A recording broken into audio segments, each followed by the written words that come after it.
Abusive relation বা trauma bonded রিলেশনশিপে যখন আমরা থাকি, সেখান থেকে যে বেরিয়ে আসাটা, সেটা কিন্তু খুব একটা ইজি হয় না। খুব কনসিস্টেন্ট থাকা দরকার, অনেক এফোর্টের দরকার, অনেক পেন সহ্য করা দরকার। কিন্তু যদি আমরা উইলিং থাকি যে আমরা এটা করতে রাজি আছি, তো ডেফিনেটলি এটা ব্রেক করা পসিবল।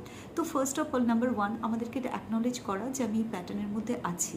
নাম্বার 2, একটা জার্নালিং করা যে এই রিলেশনশিপটা কোথা থেকে শুরু হয়েছিল, কি কি হয়েছিল ইন বিটুইন, স্টার্টিং, কখন এই অ্যাবিউসিভ সাইকেলটা শুরু হলো, তখন আমি কী করে রিয়্যাক্ট করলাম, কখন আমি বুঝতে পারলাম যে আমি এরকম একটা অ্যাবনর্মাল রিলেশনের মধ্যে আছি, যেটা থেকে আমি বেরোতে চাইছি কিন্তু আমি বেরোতে পারছি না।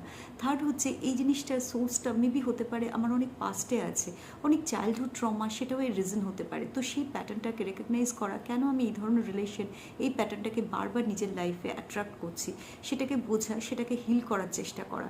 তো নাম্বার 4 হচ্ছে, কোনো বন্ধুর সাথে কথা বলা, কোনো প্রফেশনাল হেল্প নেওয়া, যারা এই আমার এই পুরো ব্যাপারটা বুঝে আমাকে রাইট ডিরেকশনে নিয়ে যেতে পারে। ফিফথ হচ্ছে, নিজের ওপর একটা কনফিডেন্স আনা যে আমি নিজে নিজেকে হিল করতে পারবো, আমি সেই পার্সনগুলোর সাথে কোনোভাবে আর যোগাযোগ করবো না।